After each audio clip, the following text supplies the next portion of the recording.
Today, I'm going to take you back in time 3 years. At this point, I'd been working for a few years trying to earn a living online, but nothing was really sticking and I wasn't earning much of anything.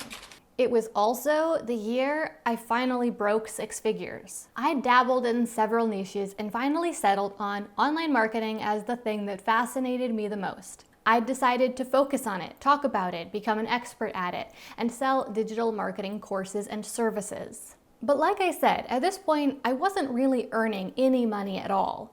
So if I wasn't earning any money, what exactly was I doing? Well, primarily 4 things. First, blogging every week. Second, networking.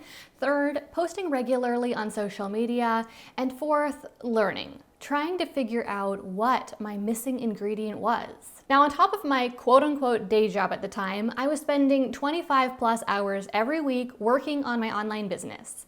That time was split roughly 50-50 between actually working and researching, trying to figure out what I needed to change to finally start actually making money in my business. Well, after a lot of trial and error, things finally started clicking into place. And in a mere 12 months, my online business went from earning squat diddly to 6 figures in gross revenue. So today, I want to walk you through 6 things I changed that made that happen. Now, as you'll see in just a minute, these weren't necessarily 6 things I started doing. Some of them were just decisions I made or even things that I just stopped doing.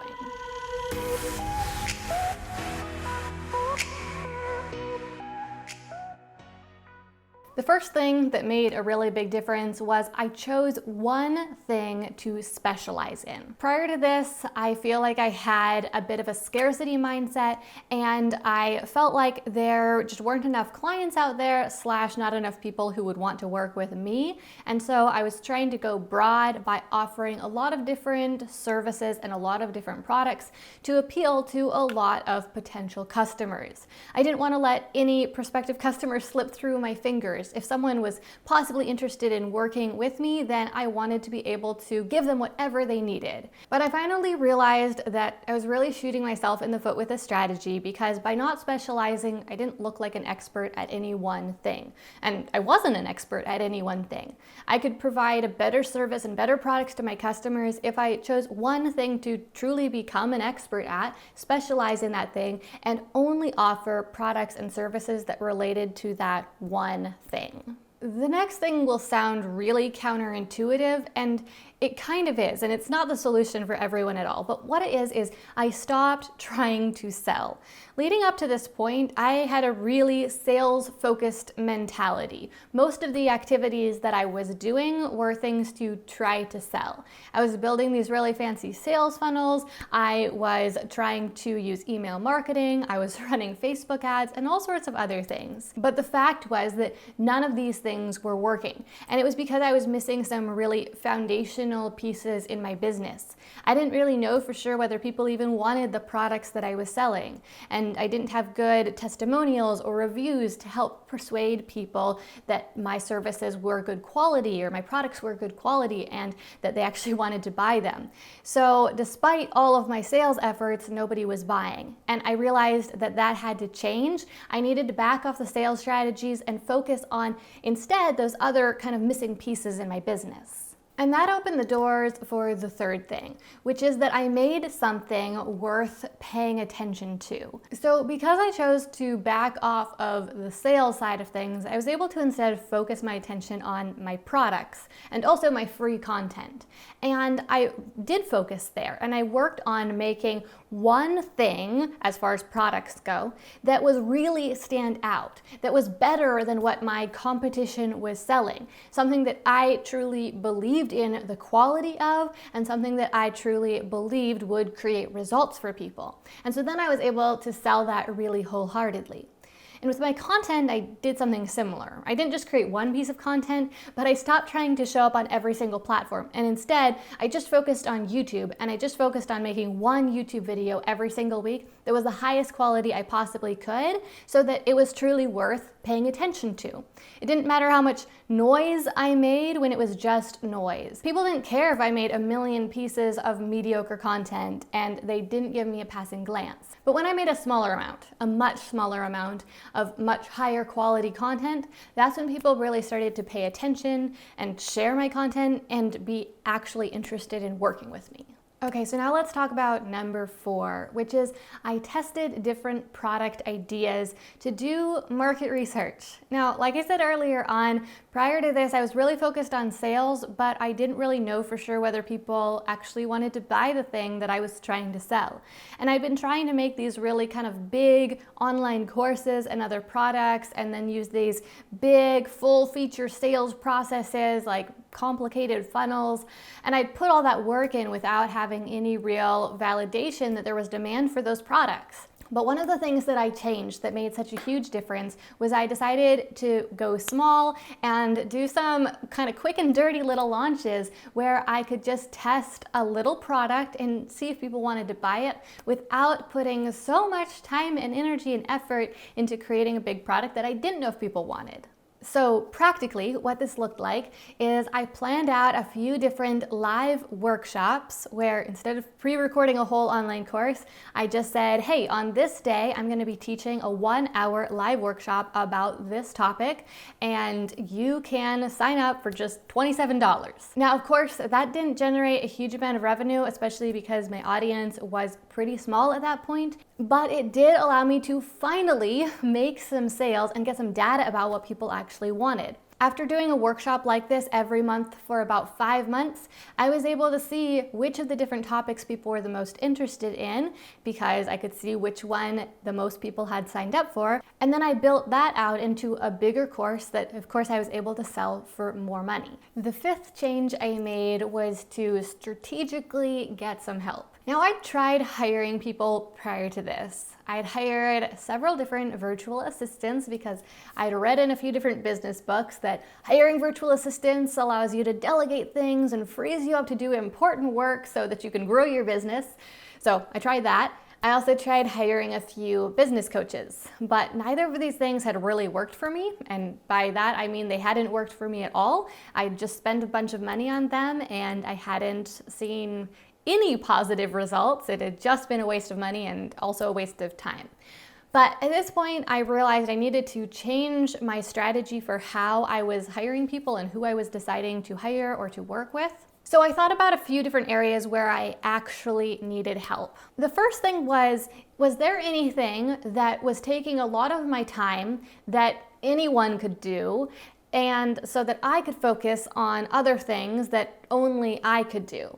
And the thing that I realized fit into that category was video editing. Now, I personally love editing my videos. I find it really creative, but it is extremely time consuming. So I realized that was something that I should hire someone and delegate to someone.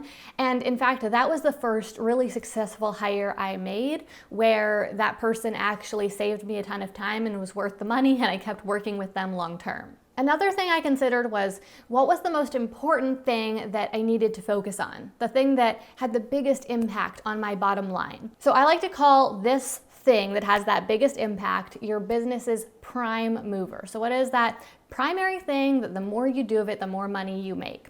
And in my business at that time, and still to some extent to this day, that thing was making high quality YouTube videos. The better videos I made and the more better videos I made, the more visibility my business got, the more traffic I got to my website, and then I could convert some of that traffic into paying customers, which obviously impacts my revenue. So hiring a video editor helped with that too. It meant that I was able to do more of that prime mover activity and my business made more money. And the third thing I considered was what was my business's bottleneck? So where was I getting stuck? Where was I preventing my business from growing? Or where was there a point where we were getting stopped from doing more that we otherwise could have done? And for me, I realized really quickly that I am really bad at managing day-to-day operations. I'm a visionary and I'm always thinking about what is next and in the future, and I'm making plans and I'm starting to work on those plans,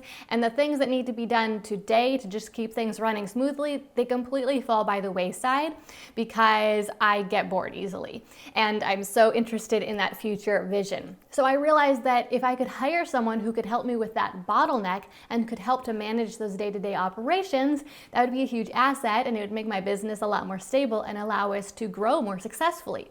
So I hired an operations manager, and that is one of the best hiring decisions I have ever made. Okay, now point number 6 is actually kind of funny. Don't laugh at me, but it basically directly contradicts what I said in point number 2, which was that a change I made that helped was that I stopped selling. Well, the 6th thing that I did was I built some evergreen sales systems that sold my products 24/7. So at the beginning of all these changes, I stopped selling, and that really helped. But now, at the end of these changes that led me to 6 figures, I really got way back into selling. And the reason this makes sense is because, of course, you do have to have sales systems in order to sell your products and to make money.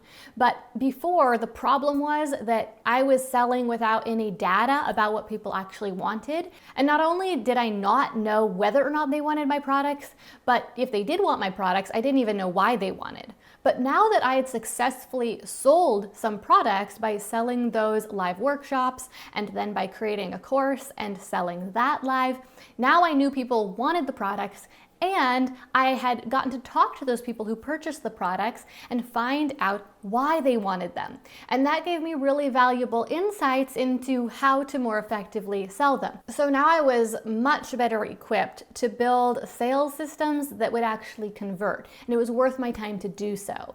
And the reason this made such a big difference was because by doing just live launches, that kept my income relatively small, and it meant that it was on a roller coaster. But by building evergreen systems in 2 different forms. One was evergreen sales funnels, so systems that sold my products 24/7. The other was by creating a membership site where I had continuity income, where my customers paid me over and over again every month so that I automatically sold a certain number of units of product every month without having to attract new customers. And those things allowed my business income to both stabilize so that it was consistent from one month to the next, but it also meant that my income was able to snowball and grow over time because I was getting a certain amount of new sales consistently every month. And so every additional marketing effort or advertising campaign that I did just added onto that and made it bigger and bigger as the months went on.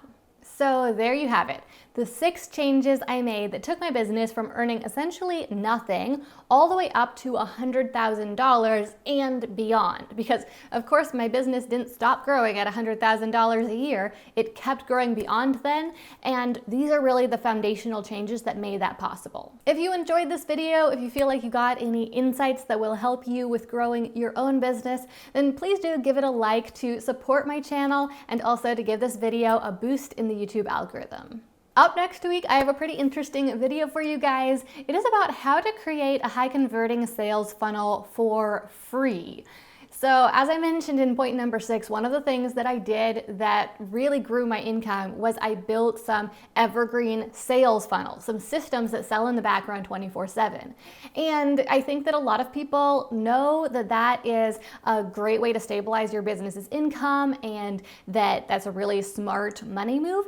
But there's this one big holdup, and that is that a lot of the software that people recommend to build sales funnels can be really expensive, like hundreds of dollars a month for one piece of software.